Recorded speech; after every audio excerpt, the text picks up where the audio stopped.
Hello दोस्तों। अब हम नया लेक्चर अपना शुरू करते हैं। डे 4 हमने डे 3 ख़त्म कर लिया है। आई होप कि आप लोगों ने तीनों वीडियोस अच्छी तरह से देखी और जो होमवर्क बताया आप वो लोग फॉलो कर रहे हैं। ये बेसिकली हमारी सीरीज है जिसमें हम 130 प्लस मार्क्स टारगेट कर रहे हैं CGL 2023 मेंस में। तो चलिए इसमें अब नेक्स्ट सेशन में हम आगे बढ़ते हैं। प्रो टिप्स मैंने पहले भी आपको दी है, दोबारा मैं रिपीट कर रहा हूँ। इंग्लिश एंड में करनी है, इंग्लिश में आरसी एंड में करना है। मिनिमम 10 मिनट्स जीएस को देनी है, मैक्सिमम 10 मिनट्स जीएस को देनी है और मिनिमम 50 मिनट्स इंग्लिश को देनी है। डिस्क्लेमर मैंने पहले कई बार बता चुका, दोबारा बताता हूँ। ये थोड़े एडवांस लेवल के प्रिपरेटरी फेज में जो स्टूडेंट्स उनके लिए है, बिगिनर्स के लिए अलग से मैं सेशन लेके आऊँगा। डिटेल्स मेरे बारे में आप पोस्ट करके पढ़ सकते हैं। ये एग्जाम मैंने क्लियर करे, आप पोस्ट करके पढ़ सकते हैं। ये मेरे मार्क्स हैं, आप पोस्ट करके पढ़ सकते हैं। आगे बढ़ते हैं। टारगेट देखिए, हमारा सीधा सिंपल टारगेट था 45 क्वेश्चंस का। हम बेसिक से तो क्योंकि पढ़ नहीं रहे, हम टीयर 2 के लिए स्पेसिफिकली टारगेट कर रहे हैं इस सीरीज में। तो जो 45 क्वेश्चन आएंगे सीधा उन्हीं पे टारगेट करके हम चार चीजें हमने डिस्कस करी थी। कॉम्प्रिहेंशन हमारा खत्म हो गया। वो कैब की लास्ट वीडियो है, वो कैब भी इस वीडियो के बाद आपका कंप्लीट हो जाएगा, उसके बाद आगे बढ़ेंगे। तो होमवर्क मैंने आपको देखो पहले ही दिया हुआ है। ये टॉप 200 क्वेश्चन हमें ब्लैक बुक से इन सब टॉपिक से कंप्लीट करने हैं। ये कंप्लीट करे हो आपने तो आगे बढ़ने का देखो फायदा है, वरना नहीं है। मैं पहले कई बार कह चुका, दोबारा बोल रहा हूँ। ये चीजें कंप्लीट होंगी तो ये आगे बढ़िएगा। अब हमने देखो वन वर्ड सब्स्टिट्यूशन डे 2 में कवर कर लिया, लास्ट टू लास्ट वीडियो में। और डे 3 में लास्ट वीडियो हमने इडियम एंड फ्रेज कवर कर लिया। आज हम करेंगे सिनोनिम एंटोनिम। चलिए सिनोनिम एंटोनिम पे आगे बढ़ते हैं। अब सबसे पहला वर्ड है हमारे पास डैम्प। अब देखो हमने जैसे उसमें करा था ना, वन वर्ड सब्स्टिट्यूशन में, इसमें भी यही सेम फंडा है। सिनोनिम एंटोनिम भी क्या है कि जो पुराने एग्जाम्स में आए हुए हैं ना, और जो उनके ऑप्शंस हैं वही रिपीट होंगे नए वाले एग्जाम्स में भी। तो मतलब जैसे ऑप्शन आया, मैंने अपने प्रीवियस क्वेश्चन में देखा डैम्प करके क्वेश्चन आया मेरे पास। जो डैम्प ऑप्शन है ना, ये नहीं है कि इसी एग्जाम में आया है। ये डैम्प ऑप्शन आने वाले एग्जाम्स में भी आ सकता है। और जो इसके ऑप्शंस है ट्रॉपिकल, एरिड, सोक्ड और मिस्टी, ये सारे ऑप्शंस भी आपको किसी न किसी एग्जाम में फ्यूचर में एसएससी में जरूर दिखेंगे 100%। क्योंकि रिपीट होने हैं। कोई भी मतलब एसएससी के ऑप्शंस इन एंटोनिम सिनोनिम के ऐसे नहीं होते जो कि यूनिक हो। वो फिक्स्ड होते हैं, उनके पास फिक्स्ड ग्रुप ऑफ वर्ड्स है, वही वो रिपीट करता रहता है बार बार। तो इसलिए मेरा आपसे इसमें भी सजेशन होगा कि हर एक इंडिविजुअल ऑप्शन डिस्कस करेंगे हम इसमें भी, और आपको भी हर एक इंडिविजुअल ऑप्शन साथ में याद करके फिर आगे बढ़ना है। ठीक है। वैसे डैम्प है, डैम्प का मतलब होता है गीला। अब देखो ऑप्शन देखने हैं एक एक करके। ट्रॉपिकल, ट्रॉपिकल तो एंटोनिम ढूंढना है मैं इसका। गीले का एंटोनिम होगा सूखा। अब सूखा इसमें से ट्रॉपिकल तो नहीं है, एरिड है। देखो सूखा तो एरिड इसका आंसर हो गया। लेकिन हमें यहाँ पे केवल आंसर करके आगे नहीं बढ़ना, हमें सारे ऑप्शन देखने क्या क्या है, इनका मतलब हमें जानना है। भले इस क्वेश्चन को सोल्व हो गया वो क्वेश्चन हमारा, लेकिन तभी भी हमें सारे ऑप्शंस का मतलब पता होना चाहिए, जिससे कि फ्यूचर में अगर यही ऑप्शंस एग्जाम में किसी और तरीके से हैं तो हम उसे सोल्व कर दें। यही तरीके से देखो आगे बढ़ते हैं। सोक्ड, सोक्ड मतलब भी गीला होता है। मतलब जैसे स्पंज होता है ना, स्पंज से हम गीला कर दे तो स्पंज ने सोक कर लिया लिक्विड, उसे हम सोक्ड कहते हैं। मिस्टी का मतलब भी होता है कि मिस्ट बेसिकली एयर के लिए भी यूज करते हैं कि air is very misty today, मतलब हवा में नमी है। मिस्ट मतलब होता है गीला होना किसी चीज का। फिर आता है ट्रॉपिकल। अब ट्रॉपिकल ये ज्योग्राफी वाला टर्म है, आपको जरूर आप पता होगा इसका मतलब क्या है। ट्रॉपिक हमारी अर्थ होती है, अर्थ में 23.5 डिग्री नॉर्थ और 23.5 डिग्री साउथ के बीच में होता है ट्रॉपिकल रीजन, जहाँ पे सन की रेज डायरेक्ट पड़ती हैं। उस रीजन में कहते हैं ट्रॉपिकल। तो ट्रॉपिकल बेसिकली उस रीजन को कहा जाता है जहाँ पे सूरज ज्यादा चमकता है, जिस एरिया में, उसे ट्रॉपिकल कहते हैं। अब ऐसे अगला देखते हैं हम। अगला है नेग्लिजेंट। अब नेग्लिजेंट का एंटोनिम ढूंढना है। नेग्लिजेंट का सबसे पहले मतलब देखो क्या है। नेग्लिजेंट का मतलब है वो इंसान जो कि अपनी चीजों को नेग्लेक्ट करके चलता हो। मतलब कि नेग्लिजेंट एटीट्यूड, नेग्लिजेंट मतलब कि इग्नोरेंट एटीट्यूड। मतलब कोई इंसान कोई ऐसे होता है ना कि मान लो किसी ने कोई काम दिया, मैं नहीं करा, इग्नोर कर दिया मैंने, छोड़ो यार नहीं करते, तो मेरा नेग्लिजेंट एटीट्यूड है उस काम के प्रति। मतलब कि मैं अपनी ड्यूटीज को अच्छी तरह फुलफिल नहीं कर सकता, उसे हम कहते हैं नेग्लिजेंट होना। और किसी भी जॉब में किसी भी जगह पे नेग्लिजेंट एटीट्यूड बिल्कुल बर्दाश्त नहीं करा जाता, आपके खिलाफ एक्शन लिया जा सकता है नेग्लिजेंट एटीट्यूड होने के लिए। तो नेग्लिजेंट का एंटोनिम ढूंढना है हमें। नेग्लिजेंट का एटीट्यूड मतलब कि जो एकदम इग्नोर ना करे कोई चीज, ऐसे छोड़े ना कि मैं नहीं कर, छोड़ो यार हम नहीं करते, नहीं होगा काम, छोड़ो, ऐसा ना हो। वो ध्यान से करे कोई चीज, इग्नोर करके ना करे, एकदम लापरवाही ना बरते काम में, उसे हम कहते हैं। देखो इसका क्या आंसर हो जाएगा फिर, एंटोनिम अटेंटिव। मतलब ध्यान से करे, एकदम पूरा फोकस के साथ, एकदम अपना ध्यान लगाए कोई काम करे, उसे हम कहेंगे अटेंटिव। अब बाकी वर्ड्स देखते हैं। रिलक्टेंट, देखो रिलक्टेंट हमने लास्ट वीडियो में डिस्कस किया था ना, दोबारा आ गया है। रिलक्टेंट का मतलब होता है कि किसी काम को करने के लिए झिझक होना, कि भाई मैं नहीं कर रहा है काम। मतलब मैंने इसका एग्जांपल भी दिया था आपको कि कैनेडियन गवर्नमेंट रिलक्टेंट थी एक्स्ट्राडिशन के लिए टेररिस्ट की। अगला एम्पलीफाई। अब देखो एम्पलीफायर आपने खूब सुना होगा, एम्पलीफायर गाना भी है बड़ा फेमस। एम्पलीफायर, एम्पलीफायर बेसिकली इस डिवाइस से बना है ये वर्ड एम्पलीफाई। कई बार क्या होता है कि नाउन से भी हम वर्ब बना देते हैं। एम्पलीफायर जो डिवाइस है वो क्या करता है, वो साउंड को बढ़ा देता है, उसकी आवाज बढ़ाता है। उसे एम्पलीफाई करना, एम्पलीफाई मतलब कि बढ़ा देना। कई बार क्या होता है नाउन से वर्ब बनते हैं और वर्ब से नाउन भी बनते हैं।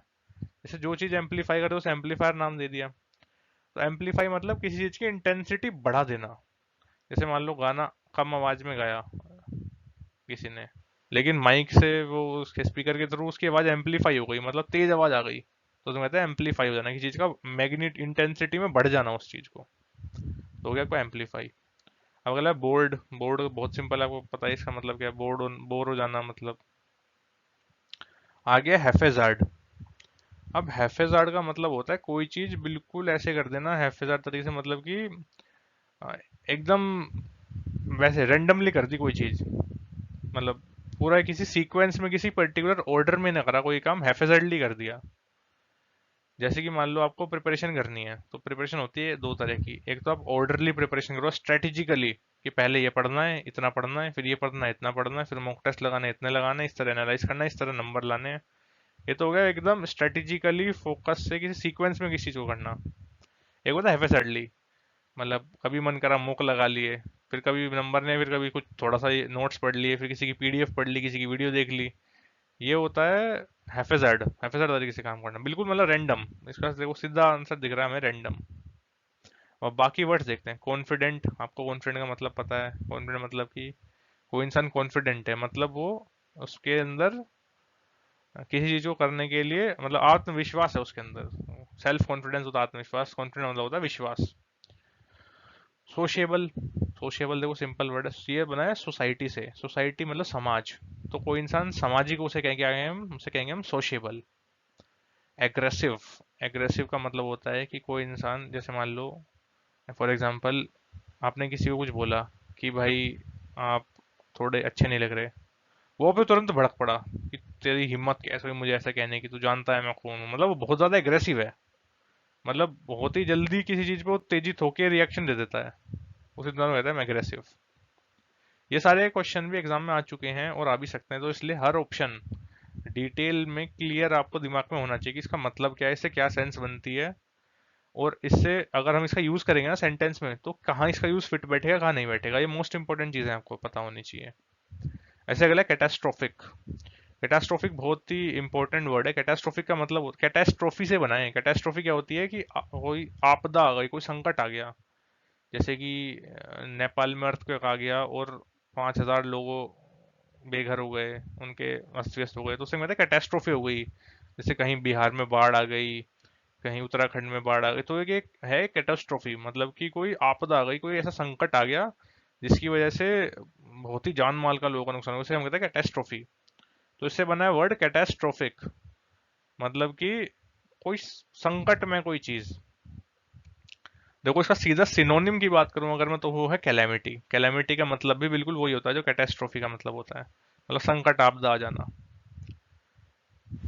एक इसका एंटोनिम होगा कोई ऐसी चीज जो कि किस्मत से बहुत अच्छी हो गई यार, हमें उम्मीद नहीं थी, जैसे कहते हैं फोर्टिचुअस। फॉर एग्जाम्पल जैसे कि इसका एंटोनिम भी बेसिकली, इसका आंसर भी फोर्टिचुअस ही है। कैटास्ट्रोफी मतलब कि किस्मत से कोई चीज बहुत खराब हो जाना, और फोर्टिचुअस का मतलब होता है कि ये फॉर्च्यून से बना है। देखो फॉर्च्यून, इसमें शुरू में फोर्च्यू भी आ रहा है। फॉर्च्यून का मतलब होता है किस्मत अच्छी हो जाना, और फोर्टिचुअस का मतलब होता है किस्मत से कोई चीज अचानक से बहुत अच्छा हमारे लिए हो जाना। जैसे मान लो हमने एग्जाम में जीके के 25 में से 10 क्वेश्चन हमने तुक्के मारे और 10 में से 8 सही हो गए, तो फोर्टिचुअस हो गया हमारे लिए। मतलब हमें आता तो था नहीं, हमें उम्मीद नहीं थी, लेकिन किस्मत के सहारे इतना अच्छा हो गया हमारे साथ कि मजा आ गया बस बिल्कुल। तो उसमें कहते हैं फोर्टिचुअस हो जाना। अब सैबोटाज। सैबोटाज का मतलब होता है किसी चीज को खराब कर, जैसे मान लो कि मेरा प्लान सैबोटाज मत करो तुम। और ऐसे गोवा जाने का प्लान है किसी का, तो दोस्त, चार दोस्त में से एक दोस्त सैबोटाज कर देता उनका प्लान। मतलब कि किसी चीज को खराब कर देना। सैबोटाज का मतलब ये होता है बेसिकली। फिर हाँ, फियास्को बड़ा देखो इंपॉर्टेंट वर्ड है। मैं चाहता हूँ फियास्को वर्ड है ना, आप एक सेंटेंस में यूज करके बताओ, उसका मतलब भी बताओ मुझे।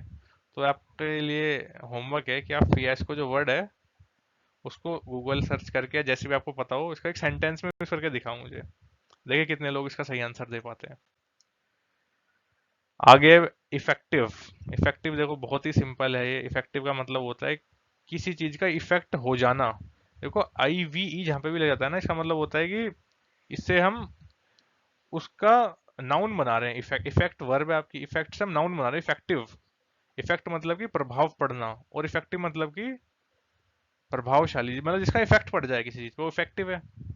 जैसे मान लो आपने कोविड की वैक्सीन ली और आपको एंटीबॉडीज डेवलप हो गई, मतलब वो वैक्सीन इफेक्टिव है। कोई वैक्सीन आपने ऐसी ली जिससे कोई फर्क ही नहीं पड़ा, तो वो नॉन इफेक्टिव है। मतलब जिस चीज का फ्रूट आ जाए वो तो इफेक्टिव, जो फ्रूट नहीं आए वो नॉट इफेक्टिव। तो इफेक्टिव मतलब फ्रूटफुल, और इसका एंटोनिम हो जाएगा फ्रूटलेस, जिसका मतलब इफेक्ट ही नहीं आया हमारे पास। हमने कोशिश करी, हमने एफर्ट डाले, लेकिन फ्रूट नहीं आया, तो फ्रूटलेस हो गया वो। अबे कर्टियस। ये कर्टियस बना है कर्टसी से। कर्टसी का मतलब है कि पोलाइट होना किसी चीज के लिए, किसी रेस्पेक्टफुली किसी चीज को एग्री करे कोई। जैसे फॉर एग्जांपल देखो, इसका मोस्ट एग्जाम्पल ऑफिस में होता है आजकल। जैसे मान लो कोई, जैसे मान लो कोई इनकम टैक्स इंस्पेक्टर है मेरा दोस्त, उसके सीनियर ने बोला कि यार तेरा जो दूसरा इनकम टैक्स इंस्पेक्टर है वो छुट्टी पे जा रहा है, तो एक काम कर ले यार, इसका भी काम तू ही कर दे। इसका भी टैक्स कलेक्शन का इन्वेस्टिगेशन होना है, जरा तू ही करिया इसका भी काम यार, रैकी होनी है, रैकी करिया तू भी। तो वो इंसान क्या है, कर्टियस है वो। तो कर्टियस होकर उसने कहा कि ठीक है सर, चिंता मत करो, मेरा दोस्त चला गया, मैं कर दूंगा आपका काम। बहुत ही रेस्पेक्टफुल वे में, बहुत ही पोलाइट वे में उसने वो उसका भी काम कर दिया। तो एक कर्टसी दिखाना होता है बेसिकली किसी के प्रति, मतलब रेस्पेक्टफुल और पोलाइट बिहेवियर रख के उसकी बात एग्री कर जाना, उसे कहते हैं कर्टियस होना। अब इसका ये अपोजिट वर्ड है डिनाएबल। मतलब अपोजिट तो नहीं है, लेकिन नेगेटिव सेंस में ही है इसके। डिनाएबल मतलब कि जिस बात को नकारा जा सके या जिस चीज को नकारा जा सके वो होती है डिनाएबल। मतलब जैसे कोई कोई है ना, फैक्ट्स होते हैं जो जिनका प्रूफ नहीं होता। फैक्ट्स नहीं, सॉरी, कोई कोई मतलब स्टेटमेंट होते हैं जिनका प्रूफ नहीं होता कोई। मैंने कहा जिनका प्रूफ हम दे नहीं सकते। जैसे कि किसी ने आरोप लगा दिया, जैसे कनाडा ने इंडिया पे आरोप लगाया कि तुमने हमारे अंदर हमारे कैनेडियन सिटीजन की डेथ में इंडियन गवर्नमेंट शामिल है। तो उस चीज का कोई प्रूफ नहीं है ना, तो इसका मतलब वो चीज डिनाएबल है, तो इसीलिए इंडिया ने उसे डिनाई कर दिया कि नहीं ऐसा नहीं हुआ, क्योंकि तुम्हारे पास प्रूफ नहीं है। तो इसे हम कहते हैं डिनाइबिलिटी होना। मतलब किसी चीज को अगर आप मना कर सको ना, तो वो चीज डिनाएबल है। अगला है हारमोनियस। ये बना है हारमनी से। हारमनी का मतलब होता है कि लड़ाई झगड़ा ना करना, शांति से आपस में कोलैबोरेट करके, सुलह करके किसी काम को करना बिना झगड़े के, उसे कहते हैं हम हारमोनियस। मतलब कि बिना झगड़ा करे, शांति से, सामंजस्य से किसी काम को कर देना, हारमोनियस रिलेशन होना आपस में। अगला देखते हैं हम प्लेसिड। प्लेसिड का एग्जैक्ट लिटरल मीनिंग है ठंडा, लेकिन ये ठंडा इस सेंस में कि शांत होना किसी चीज को। मतलब कोई इंसान अगर बिल्कुल शांत है ना, तो हम कहते हैं प्लेसिड है, ठंडा है एकदम, शांति से काम करता है, उत्तेजित नहीं है कोई भी, सिंपल। मतलब फ्लो उसका जो है ना बिल्कुल सीधा सिंपल है। जैसे कहीं पानी चलता है ना एकदम धीमे धीमे किसी नदी में, समुद्र में, प्लेसिड है एकदम बिल्कुल। और टर्बुलेंट होता है, जैसे मान लो बाढ़ आ गई, ऊपर से पानी आ रहा है और एकदम बुरी तरीके से, एकदम टर्बुलेंट का मतलब होता है कि एक लेयर में ना होके फ्लो एकदम गोल गोल गोल गोल हो रहा है, एकदम अस्त व्यस्त हो गई चीजें। समझ, टर्बुलेंट होना, टर्बुलेंस। जैसे कि आंधी आती है ना, तो आंधी को क्या मतलब टर्बुलेंस आ गया। कोई मान लो पानी, ये पानी के बहाव से है बेसिकली वर्ड। मैंने सिविल इंजीनियरिंग पढ़ी है, तो उसमें होता है हमारा एक टर्बुलेंट फ्लो। उसमें क्या होता है कि कोई जब रिवर में या किसी भी वाटर बॉडी में जब पानी फ्लो करता है ना, इतनी तेज स्पीड से कि कोई कंट्रोल नहीं होता उसका। मतलब कभी कोई इधर जा रहा है पानी, कभी उधर जा रहा है, बुरी हालत हुई पड़ी है एकदम, उसे मतलब टर्बुलेंट हो जाना। इसका एंटोनिम सीधा टर्बुलेंट होगा। प्लेसिड मतलब शांत सीधा एकदम।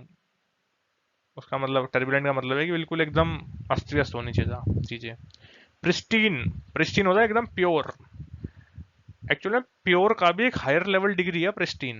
अगर आप किसी चीज को बोल रहा हो ना कि ये बहुत एकदम प्योर माल है, तो उसे हम बोल, आप प्योर बोलोगे ना, उससे बढ़िया बोला प्रिस्टीन है। जैसे मैं इसका बहुत अच्छा एग्जांपल देता हूँ। आपने देखा होगा जो अर्थ है, हमारी अर्थ के जो पोल्स हैं, वहां पे क्या है, जो आइस है ना, वो मिलियंस ऑफ ईयर से वो आइस ही है, वो पानी कभी बना ही नहीं, मिलियंस ऑफ ईयर से।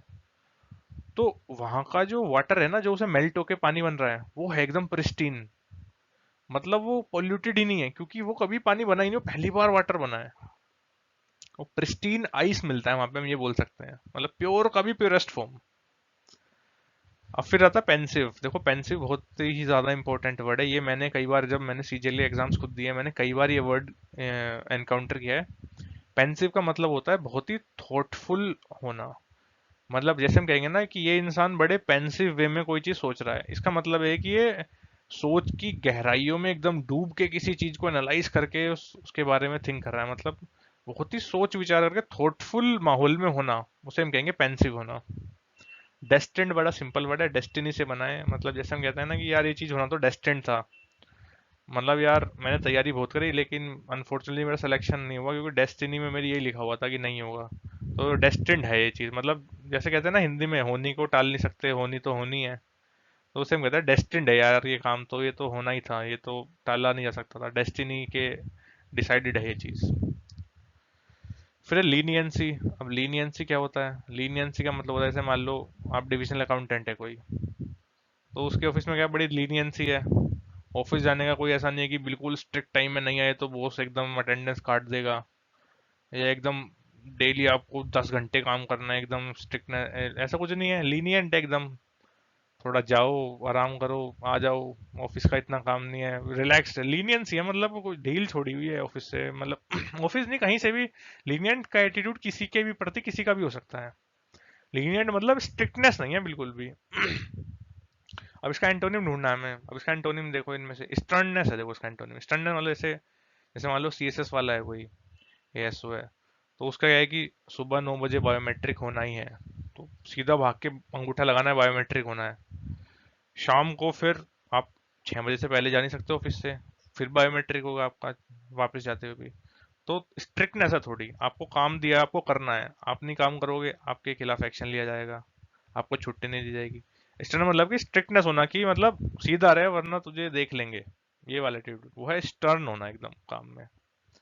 अगला है डिस्कार्ड। डिस्कार्ड मतलब है किसी की चीज को नकार देना बिल्कुल ही, कि मान लो कोई चीज मेरे को पसंद नहीं है, डिस्कार्ड मतलब कि you, this thing is discarded from this. जैसे मान लो कोई, जैसे पुराने ब्रिटिश लॉज थे इंडिया में, अब वो लॉज आज तो चल नहीं सकते ना, तो उन लॉज को डिस्कार्ड कर दिया हमने, मतलब उन्हें हटा दिया, बेकार है, हटाओ इसे, डिस्कार्ड कर दो।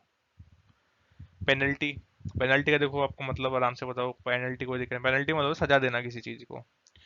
जैसे मान लो फुटबॉल खेलते हैं, फुटबॉल में मान लो किसी खिलाड़ी ने किसी से झगड़ा कर दिया, या किसी खिलाड़ी ने फुटबॉल को हाथ से उठा लिया, तो उस पर पेनल्टी लगेगी, पेनल्टी शूट आउट। मतलब पेनल्टी तो बड़ा कॉमन वर्ड है, इसका जरूर इसका आंसर आता होगा। फेवर।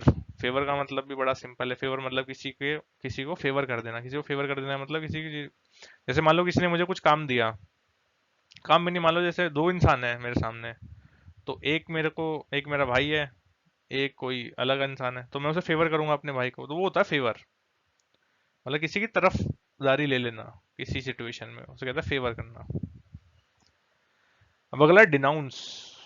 डिनाउंस का मतलब होता है कि, देखो डिनाउंस का सिंपल मतलब तो है कि किसी को मतलब पसंद ना करना उसे, मतलब डिनाउंस करने का मतलब है कि मान लो कोई काम हो, जैसे मान लो कोई इंडिविजुअल पर्सन है, जैसे कोई मान लो कोई इंडिविजुअल पर्सन ने कोई कमेंट दे दिया, जैसे किसी, कोई पॉलिटिकल पार्टी है मान लो, फॉर एग्जांपल पॉलिटिकल पार्टी ने कोई ऐसी चीज बोल दी जो कि उस पार्टी की आला कमान को पसंद नहीं आई, तो उसे हम कह देते हैं कि भाई हम इसकी इस बात को या इस पर्सन को डिनाउंस करते हैं। मतलब हमारे हिसाब से ये बात कहने योग्य नहीं थी और हम इसकी निंदा करते हैं, ये मतलब है इसका सिंपल डिनाउंस का, कि वी डिनाउंस दिस पर्सन, या वी डिनाउंस दिस थॉट, या वी डिनाउंस दिस स्टेटमेंट। मतलब यार वी डिनाउंस दिस एक्शन, ऐसा भी यूज कर सकते हैं हम इसका। मतलब किसी बात को हम एग्री नहीं कर रहे उस पे, हमारे हिसाब से गलत है और हम इसकी निंदा करते हैं, ये मतलब ऐसा सिंपल हिंदी में बताओ तो। देखिए इसका एंटोनिम में सबसे अच्छा वर्ड क्या दिख रहा है? क्रिटिसाइज दिख रहा है हमें। मतलब हम उसे क्रिटिसाइज करते हैं इस चीज को। अब अगला देखो रिलीव। रिलीव का मतलब है, जैसे मान लो क्या है कि जैसे हम कोई इंसान जॉब कर रहा है और उसने जॉब छोड़ दी, तो जो उसकी ड्यूटीज थी उससे उसे रिलीव कर दिया जाएगा। रिलीव करना मतलब कि जो मेरे ऊपर टारगेट थे, मेरे ऊपर कार्यभार था, उससे मुझे मुक्त कर देना। रिलीव कर देना, मुक्त कर दिया किसी को, वो हो गया रिलीव होना। अब डेंटी, ये डेंटी बड़ा मतलब यूनिक वर्ड है ये, कभी कभी बहुत ही कम यूज होता है वैसे इंग्लिश में, लेकिन इसका मतलब होता है कोई चीज बहुत ही छोटी सी प्यारी सी कोई चीज होती है ना, उसे हम कहते हैं डेंटी। जैसे कि फॉर एग्जांपल आपने देखा होगा कि बाजार में छोटे छोटे से कप आते हैं, बिल्कुल छोटे से, जो कि मतलब छोटा बच्चा उन्हें यूज कर सकता है। चाइना क्ले के कप आते हैं छोटे छोटे से, तो हम कहते हैं बड़े डेंटी से कप हैं, मतलब बिल्कुल एकदम छोटा सा प्यारा सा कुछ हो ना, उसे हम डेंटी कहते हैं। प्रेज, प्रेज का मतलब सिंपल बताओ, तारीफ करना। तो इसका एंटोनिम देखो, सीधा बताओ क्या हो जाएगा। डिनाउंस मतलब क्रिटिसाइज करना, और ये तो इसका हो गया सिनोनिम, डिनाउंस और क्रिटिसाइज, और एंटोनिम होगा इसका प्रेज, तो प्रेज इसका आंसर हो गया। अब आगे बढ़ते हैं एसेट। देखो एसेट, आपने इकोनॉमिक्स वाले को तो पता ही होगा एसेट का मतलब क्या है। एसेट मतलब होता है कि कोई ऐसी चीज जिसकी मुझे वैल्यू, वैल्यू जिसकी मुझे मिल सके कभी। जैसे मान लो मेरे पे प्रॉपर्टी है, तो मेरे पास वो एसेट है, उसे मैं बेच के पैसे ले सकता हूँ, या उससे बेच के पैसे भी ना लो, उसे उसके बदले में कुछ इफेक्टिव आपको मिल सके जो आपके लिए बेनिफिशियल हो, वो होता है आपका एसेट। जैसे मान लो अ, एक फादर है, एक फादर के लिए उसका बेटा कामयाब हो, वो भी बहुत बड़ा एसेट होता है। अब जरूरी नहीं वो बेचे, उसका सेंस नहीं बनता उसमें, लेकिन उसे उसका मतलब बहुत ज्यादा कीमत है उस चीज के लिए, उसकी वो होता है एसेट हमारे लिए। जैसे एक किसी की प्रॉपर्टी हो सकता है, किसी के कोई गुडविल हो सकता है, किसी मान लो मैंने कोई रिसर्च कर दी, तो मेरा जो पेटेंट है ना, वही मेरा एसेट है। मतलब जिसकी मुझे बहुत ज्यादा अच्छी वैल्यू हो, वो चीज एसेट है। अब एसेट का एग्जैक्ट अपोजिट वर्ड है लाइबिलिटी। मतलब कोई ऐसी चीज जो कि मुझे दुखी देगी। जैसे मान लो मैंने लोन लिया, तो लोन मेरी लाइबिलिटी है क्योंकि वो मुझे वापस करना है। मान लो मैंने किसी को उधार में मैंने संभाल लिया, तो जो उधार है मेरे ऊपर, वो लाइबिलिटी है मेरी। तो लाइबिलिटी का मतलब सिंपल होता है कि एक इसका, जैसे इकोनॉमिक्स में तो एसेट और लाइबिलिटी एकदम अपोजिट होता है दोनों, एक बैलेंस शीट में एक साइड एसेट होता है, इस साइड लाइबिलिटी होता है। तो उससे उससे एग्जैक्टली इसका अपोजिट होता है लाइबिलिटी का मतलब। अब होता है मोल। मोल के देखो वैसे तो दो तीन मतलब है, लेकिन मोल का सबसे इंपॉर्टेंट मतलब होता है कि मान लो जैसे कोई ग्रुप है, उस ग्रुप में जो सबसे अलग है ना, जैसे घर का भेदी कहते हैं जिसे, वो है मोल का मतलब। जैसे कि एक ग्रुप में इन्फिल्ट्रेट करके कोई ऐसा, जैसे मान लो इंडिया की सेना है, इंडिया की सेना में कोई ऐसा पाकिस्तान का एजेंट आ जाए जो कि अंदर की खबर पाकिस्तान तक पहुंचाए, तो वो मोल है उसमें। इस तरह यूज करते हैं मोल का। रेफ्यूज का मतलब होता है शरण, शरण लेना। जैसे मान लो बलोचिस्तान है पाकिस्तान में एक जगह, बलोचिस्तान के जो फ्रीडम फाइटर्स हैं उनमें से कोई इंसान आ जाए इंडिया में और कहे कि मेरे को शरण दे दो, जिससे कि मैं इंडिया में रह के बलोचिस्तान के लिए लड़ सकूं, पाकिस्तान के अंदर। जैसे कि दलाई लामा है इंडिया में, तिब्बत का। तो दलाई लामा जी इंडिया में क्या है, रेफ्यूजी हैं। और दलाई लामा ने इंडिया में क्या लिया हुआ है, रेफ्यूज लिया हुआ है। तो रेफ्यूज जो है, ये मतलब शरण ली हुई है। रेफ्यूजी, अगर इसमें मैं एक और ई लगा दूं तो वो पर्सन हो गया जो शरण ले रहा है। और रेफ्यूज मतलब शरण, एग्जैक्टली शरण मतलब है रेफ्यूज का। वेल्थ मतलब तो पता ही है, धन दौलत, वो वेल्थ होती है। अगला वर्ड है एपैथी। अब एपैथी वर्ड बना है पैथोस से। पैथोस का मतलब होता है फीलिंग या इमोशन। एपैथी मतलब कोई फीलिंग ना होना किसी के प्रति, किसी के प्रति कोई इंटरेस्ट ना होना। तो उसका सीधा एंटोनिम हो जाएगा इंटरेस्ट। एपैथी मतलब इंटरेस्ट ना होना, इंटरेस्ट का डायरेक्टली इंटरेस्ट मतलब। और देखते हैं अब सिंसियरिटी। सिंसियरिटी देखो मतलब होता है कि कोई इंसान किसी काम को बड़े ही जिम्मेदारी के साथ सिंसियरली करे। जैसे मान लो सिंसियर स्टूडेंट, सिंसियर स्टूडेंट कौन होता है, सिंसियर स्टूडेंट वो होता है जो कि अपने सारे की सारी रेस्पेक्टफुल तरीके से काम करे, अपना बिहेवियर जिसका बिल्कुल प्रॉपर एप्ट हो, हर तरीके से जो उससे एक्सपेक्टेड हो वो काम करे, वो कहते हैं सिंसियर है भाई। इग्नोरेंस का मतलब होता है कि किसी चीज को इग्नोर करते हुए चलना। इग्नोरेंट का देखो सिंपल ये है कि कोई जो इंसान इग्नोरेंट होता है कैसे होते हैं वो, उन्हें कोई काम दिया, उन्हें इग्नोर करके करा नहीं वो काम। इग्नोरेंस मतलब कि इग्नोर करना किसी चीज को पूरे तरीके से। फिर है इंटरप्शन। इंटरप्शन मतलब होता है बीच बीच में टोका टाकी करना। जैसे मान लो टीचर होता है, क्लास में पढ़ाता है, कुछ स्टूडेंट ऐसे होते हैं कि बात करते रहते हैं आपस में, टीचर को डिस्टर्ब कर देते हैं, क्लास को डिस्टर्ब कर देते हैं। उसे कहते हैं इंटरप्शन करना, मतलब रुकावट डालना बार बार किसी चीज में।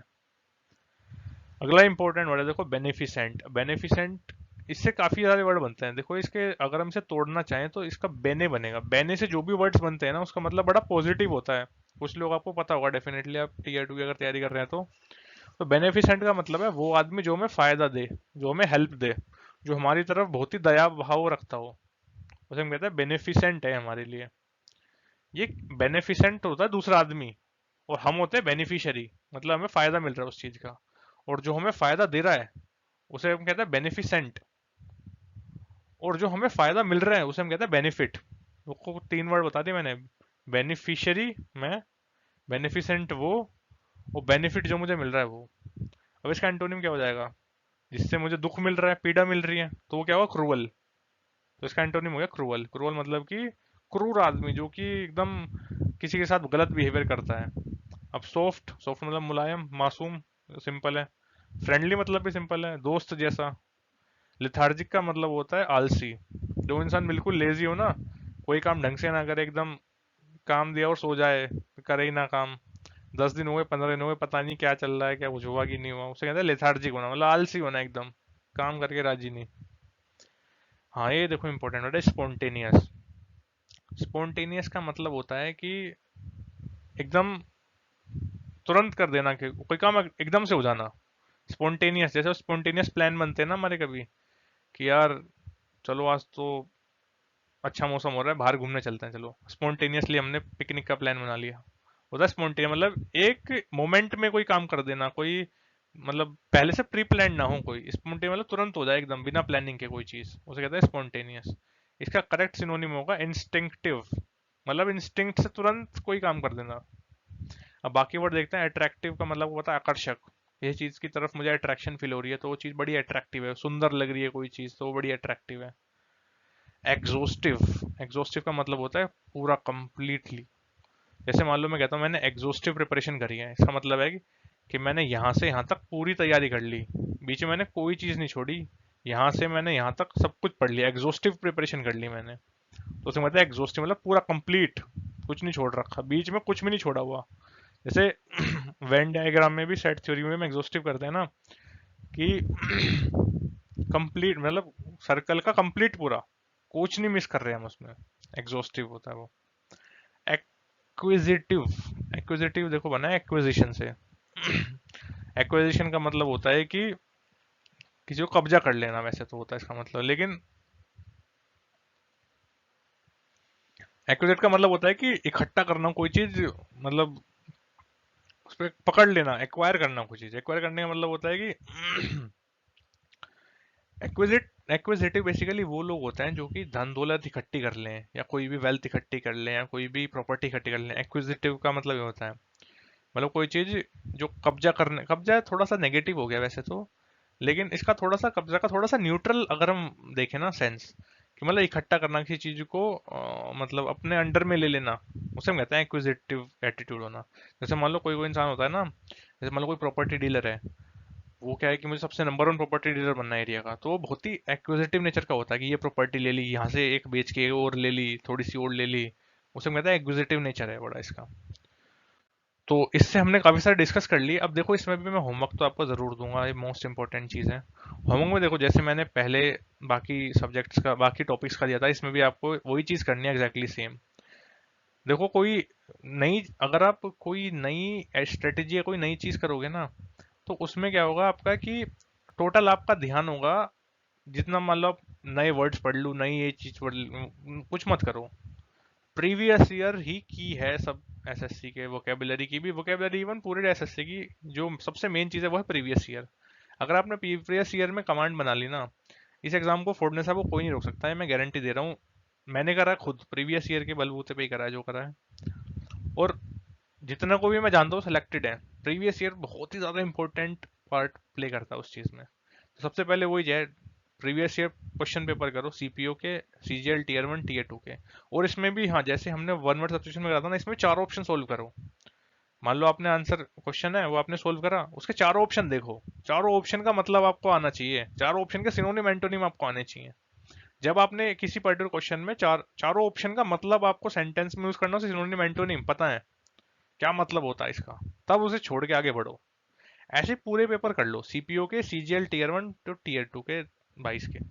आपकी तैयारी खत्म है, इसके अलावा कुछ नहीं करना, मॉक टेस्ट लगाने हैं, कोई कोचिंग की पीडीएफ कोई चीज कुछ नहीं पढ़ना, इतना कर लो आप, सफिशिएंटली इनफ है। कोई ऐसी आपको फिर मतलब ऐसी कोई डेटा ऐसा कोई डॉक्यूमेंट कुछ नहीं पढ़ना, सीधा आपका एग्जाम में जाओगे आप, फोड़ के आओगे पेपर वोकेबलरी का। वोकेबलरी टोटल जितना मैंने बताया उतना करना, उससे अलग कुछ भी नहीं करना, इसके अलग एक शब्द नहीं पढ़ना। बार बार मैं कह रहा हूँ, ब्लैक बुक के top 200 previous year question CPO के, सीजीएल के, टीयर 1 और टीयर 2 के, और मॉक टेस्ट जो आप लगा रहे हो वो, ये 3 चीज है बस। ये 3 चीज रामबाण इलाज है हर चीज का। जो मैंने बताया उतना करो, सिंपल, जिस स्ट्रेटेजी से मैंने बताया उस स्ट्रेटेजी से पढ़ो, कोई दिक्कत नहीं होगी आपको किसी भी तरीके से, कभी भी दिक्कत नहीं होगी। आपको कोई भी डाउट्स आए उसमें आप डाउट्स मेरे से पूछ सकते हो, व्हाट्सएप नंबर भी आपको मैंने वीडियो में दिखाया हुआ है। और एक मैं हाँ थोड़ा बताना चाहूंगा, पहले हाँ ये कमेंट सेक्शन में इसका आंसर देना, 2 क्वेश्चन हैं, अगर आपको आंसर पता है तो बहुत अच्छी बात है, अगर आपको आंसर नहीं पता है तो गूगल करके फिर आंसर जरूर देना। एक मैं थोड़ी सी इंपॉर्टेंट बात बताना चाहता था कि काफी लोग क्या करते हैं, कॉल करते हैं मुझे, तो अच्छा लगता है कि आप लोग पढ़ रहे हैं, मेहनत कर रहे हैं, आगे बढ़ रहे हैं, लेकिन कॉल करने, देखो दोस्तों, मैं कभी भी क्या है ना कि ऑफिस भी मेरा रहता है, तो मैं कई बार ऐसा होता है कॉल पिक नहीं कर पाता, तो उस मेरा आपको सजेशन है कि आप मेरे को व्हाट्सएप मैसेज कर दिया करो। व्हाट्सएप मैसेज का मैं विद इन 30 मिनट्स या 15-20 मिनट में कभी तुरंत में मैं रिप्लाई देता हूँ अगर मैं अवेलेबल हूँ तो। लेकिन कॉल उठाना हर बार मेरे लिए पॉसिबल नहीं हुआ, कुछ लोगों को मैंने कॉल्स उठाए या रिप्लाई दिए, लेकिन थोड़ा सा हेक्टिक हो जाता है मेरे लिए कॉल्स उठाना। तो मेरी आपसे रिक्वेस्ट है कि आप प्लीज़ व्हाट्सएप मैसेज करा करो मुझे, व्हाट्सएप मैसेज में तुरंत रिप्लाई दूंगा। जो भी डाउट्स आप लोग पूछते हैं मैं सबको, किसी का भी ऐसा नहीं हुआ अभी तक मैंने व्हाट्सएप मैसेज का रिप्लाई ना भेजा, उसकी क्वेरी सोल्व ना करी हो। तो जिसको भी जो भी डाउट हो किसी भी चीज़ के बारे में, प्रिपरेशन के, प्रिपरेटरी फेज, किसी भी चीज़ के बारे में, आप मेरे से बेझिझक व्हाट्सएप कॉल के थ्रू, व्हाट्सएप मैसेज के थ्रू पूछ सकते हो, कोई प्रॉब्लम नहीं है उसमें। तो चलिए पढ़ते रहिए, आगे बढ़ते रहिए, ऑल द बेस्ट, आपका एग्जाम आ रहे हैं, मॉक टेस्ट लगाते रहो, मॉक टेस्ट में जो भी डाउट्स हो आप पूछो, मॉक टेस्ट का एनालिसिस करना है, जो भी आपके प्रॉब्लम्स हो मेरे से आप डिस्कस करो। मैं बेझिझक आपको जो भी मेरे से बन पड़ेगी हेल्प मैं आपकी जरूर करूंगा। तो चलिए इस वीडियो में इतना ही। आगे अब हमारा वोकेबुलरी खत्म हो गया, अब हम नेक्स्ट वीडियो से क्या देखेंगे, नेक्स्ट वीडियो से हम देखेंगे ग्रामर पोर्शन, या हो सकता है पैराजंबल की 1-2 वीडियो डाल दूं मैं बीच में। लेकिन ये मान लो आप कि अब 12-12 आपके 24-25 क्वेश्चन जो मैंने बताए स्ट्रेटेजी, उससे अगर आप फॉलो करोगे, आपका लगभग लगभग आधा पेपर अभी कवर हो चुका है। तो चलिए इस वीडियो में इतना ही, बाकी मिलते हैं बाद में। थैंक यू, जय हिंद।